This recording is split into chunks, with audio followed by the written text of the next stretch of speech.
अस्सलाम वालेकुम my YouTube family, कैसे हैं आप लोग। उम्मीद है सब खैरियत से होंगे। अगर आप लोग उम्रे पे जाने की तैयारी कर रहे हैं तो ये वीडियो यकीनन आपके लिए है, क्योंकि इस वीडियो से आपको बहुत ज़्यादा मदद मिलेगी। और इस वीडियो में मैं आपको सब कुछ बहुत आराम से और तफसील से समझाऊंगी और बताऊंगी कि कौन कौन सा सामान आपके लिए ज़रूरी है और कौन सा सामान आपके लिए मददगार साबित हो सकता है। तो उसके लिए आप पूरी वीडियो देखिए, इसके बिल्कुल मत कीजिए। अच्छा, मैंने इसके लिए 2 बैग लिए थे और एक बड़ा बैग लिया था जिसके लिए जो लगेज में काम आया था। दूसरा जो है वो हैंड कैरी के तौर पे यूज़ किया था मैंने। इसके साथ ही एक जो ख़वातीन का बैग होता है, ये हैंड बैग लिया था मैंने। और ये भी बहुत ज़रूरी था, इसलिए कि इसमें आप अपनी छोटी-छोटी चीज़ें जो ज़रूरत की हैं, उस वक़्त फ़ौरी ज़रूरत की, जैसे पानी की बोतल है या आपकी कोई तस्बीह है या कोई डॉक्यूमेंट्स रखना चाहें, वो आप इसमें रख सकते हैं। साथ ही मैंने एक छोटा ये क्रॉस बॉडी लिया था। ये तो आप समझ लीजिए ये इंतहाई ज़रूरी है, ये आपको वहाँ पर पूरे वक़्त बहुत ज़्यादा काम आएगा और इसको ले जाना तो बिल्कुल नहीं भूलिएगा। इसके अलावा मैंने जो चीज़ें ली थी वो छोटी-छोटी चीज़ें थी। आपको ये पूरी लिस्ट भी मैं दे दूँगी आखिर में, जो आप निकाल के रख सकते हैं। मैं उसका पीडीएफ भी दे दूँगी डिस्क्रिप्शन में, तो आप अपने पास डाउनलोड करके रख सकते हैं वो। और मैं सबसे पहले आपको सारी चीज़ें शो करूँगी कि क्या-क्या चीज़ें आपको उस वक़्त आपके पास होनी ज़रूरी हैं। फिर आपको पूरी उसकी डिटेल बताऊँगी कि ये चीज़ें क्यों ज़रूरी हैं और आपके क्या काम आ सकती हैं। कुछ मैंने एक डिश ली थी और एक थोड़ा-सा प्लेटर टाइप ले ली थी, जो कि ट्रे के तौर पे काम आएगी। और जितने अफ़राद हैं उनके लिए प्लेटें और चमचे, जैसे 3 अफ़राद हैं तो 3 प्लेटें, 3 चमचे, प्लास्टिक के कप चाय के और प्लास्टिक का ही ग्लास, ये आपके बहुत काम आएगा। इसके अलावा पैराशूट वाला एक बैग है जो बैकपैक है, जूतों के लिए एक बैग और हेयर ड्रायर। और आपके लिए अगर आप चाय बनाना चाह रहे हैं तो चाय के लिए आपके पास इलेक्ट्रिक केटल का होना भी ज़रूरी है। इसके अलावा खुश्क चीज़ों में आप एवरीडे एक चाय की पत्ती, काली मिर्च, नमक, ये सब आप रख सकते हैं। इसके अलावा टिन पैक फूड है, ये बिल्कुल ऑप्शनल है, अगर आप चाहें तो आप रख सकते हैं। सर्फ़ के साशे कुछ रख लीजिएगा। एक सफ़री जानमाज़, जो कि ये बहुत ज़्यादा आपके काम आएगी, ये लाज़मी रखिएगा। इसके अलावा दवाएँ हैं और इन दवाओं का प्रिस्क्रिप्शन होना बहुत ज़रूरी है, डॉक्टर की मोहर और साइन के साथ। जो भी आप दवाएँ इस्तेमाल करते हैं वो आपके साथ होना ज़रूरी है। अच्छा, ख़वातीन के लिए जो अबाएँ हैं वो एक्स्ट्रा रखिएगा, 3 से 4 अबाएँ एक्स्ट्रा रख लीजिएगा, क्योंकि ये भी आपके बहुत काम आएँगे। और उसके साथ ही कैप, जो हेयर कैप होता है अबाए का, ये भी बहुत ज़रूरी है, क्योंकि आपको पता है एहराम तो ख़वातीन का असल आपके बालों का छुपाना ही है, तो बालों का छुपा होना ज़रूरी है। और वो इन कैपों से बहुत अच्छी आपकी जो है वो कवरेज मिलती है आपके बालों को। तो ये आप जितने चाहें एक्स्ट्रा रख लें। मैंने 3 रखे थे और 3 अबाए रखे थे, 3 कैप्स रखे थे। और ये साथ ही इसको हर हर चीज़ को मैंने इस तरह शॉपर्स में पैक कर दिया था। ये थैलियाँ लेनी थी पैकिंग वाली इस तरह की, और इसमें मैंने हर चीज़। अच्छा, ये मैंने स्ट्रॉलर्स अपने या स्टॉल्स जो है वो स्कार्फ्स जो भी आप पहनना चाहें अबाए के साथ, वो मैंने 8 से 10 रख लिए थे। अबाए तो सिर्फ 3 ही रखे थे, लेकिन जो स्कार्फ्स थे वो 8 से 10 रख लिए थे, ताकि वो मैं चेंज कर करके पहन सकूँ आराम से। अच्छा, यहाँ पर मैं एक बहुत आपको अहम टिप देना चाहूँगी कि जब आप ख़वातीन जो हैं अबाए लेती हैं, तो इस बात का ख़्याल रखें कि इतने लंबे ना हो कि जो ज़मीन को लग रहे हों, क्योंकि वहाँ पे बहुत परेशानी होती है लंबे अबायों से। हमेशा अबाया ऐसा रखिएगा जो पैरों से थोड़ा ऊपर हो, ताकि आपको चलने में भी आसानी हो और दूसरों के लिए आसानी हो। हेयर ड्रायर और इलेक्ट्रिक केटल, ये भी आपके ऊपर है, लेकिन ये इसलिए ज़रूरी है कि जब आप नहाएं या आपके बाल गीले हों तो आप उनको ड्राई करके बाहर निकल सकें, क्योंकि आपको पता है सब कुछ एयर कंडीशनड होता है। उसमें ये होता है कि जब आप गीले बालों को स्कार्फ में लपेट लेते हैं, और आपको पता है फिर मस्जिद भी सब एयर कंडीशनड होती है, चाहे सर्दी हो चाहे गर्मी हो।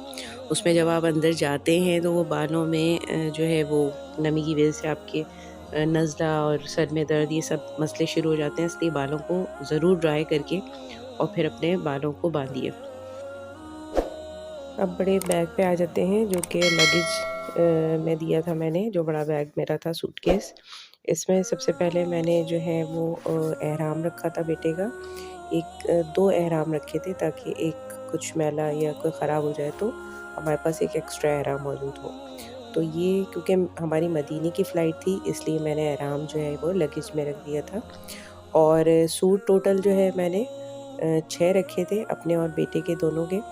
और ये 2-2 करके ट्रांसपेरेंट बैग्स ले लिए थे, इस तरह करके रखे थे ताकि मेरा बैग जो है वो ऐसा रहे कि मुझे किसी चीज़ की भी ज़रूरत हो उसमें से मैं निकाल लूँ, मुझे नज़र भी आता रहे और मैं अपनी चीज़ों की जो है तह जो है वो भी ख़राब नहीं करूँ। तो आयरन करके मैंने अपने सूट्स को 2-2 करके पैक कर लिया था।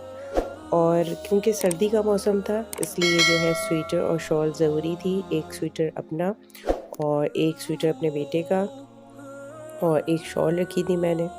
और इसके अलावा जो है वो कुछ बिस्किट्स या केक जो अगर आप रखना चाहें, जो हल्की-फुल्की चीज़ें जो हर वक़्त आप अपने बैग में डाल के रखें, जब आपको भूख लगे तो आप वो निकाल सकें। और ये मैंने अपने टी बैग्स रखे थे, जो ग्रीन टी है। और इसी तरह ये सॉक्स के पेयर हैं, 3 पेयर टोटल लिए थे, 1 पहना हुआ था तो 4 पेयर हो गए। और ये मोटे देख के रखे थे मैंने सर्दी के हिसाब से। और 3 बेटे के थे पेयर और 3 मेरे थे। और ये जो है मास्क का डब्बा था उसको मैंने निकाल के शॉपर में रख लिया था ताकि मुझे परेशानी ना हो। ग्लासेस, अगर आप ग्लासेस लगाते हैं तो एक्स्ट्रा ज़रूर बनवा के रख लीजिएगा। और एक सन ग्लासेस भी रखिएगा जो ताकि धूप से बच सकें। छतरी रखी थी एक। और ये स्लीपर्स हैं बेटे के।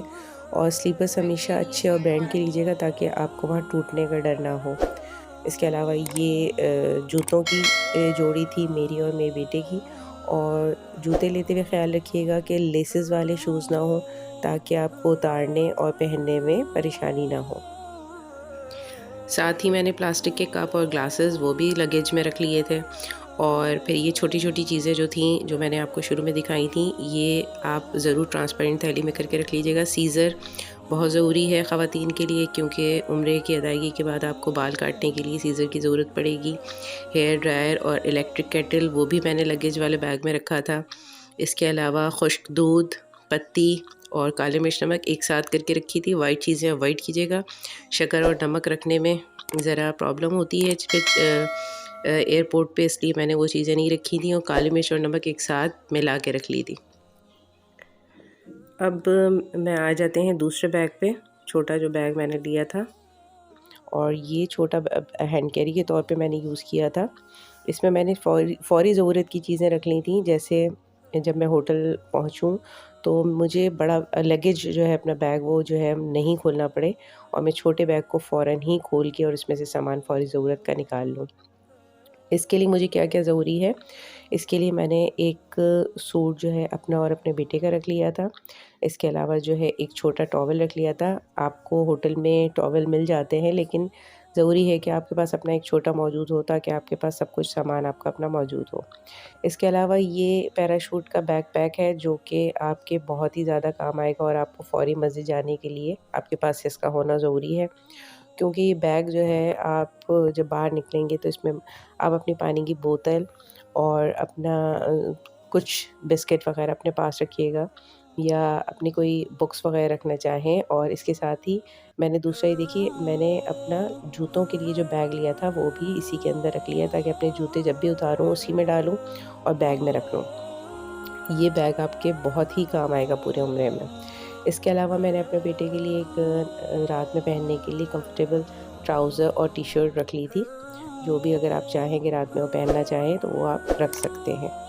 तो ये इस तरह मेरा ये छोटा-सा बैग था और इसमें मैंने टूथपेस्ट, टूथब्रश रखा है।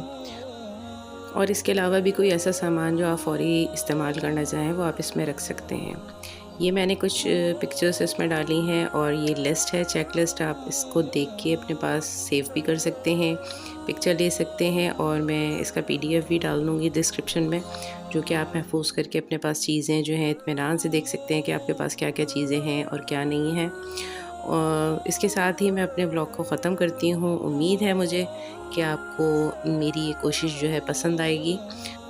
पसंद आए तो वीडियो को लाइक कर दीजिएगा, सब्सक्राइब कर दीजिएगा और बेल आइकन को ज़रूर प्रेस कीजिएगा ताकि मेरी वीडियोज़ आपको मिलती रहें और दुआ में याद रखिएगा। अल्लाह हाफ़िज़।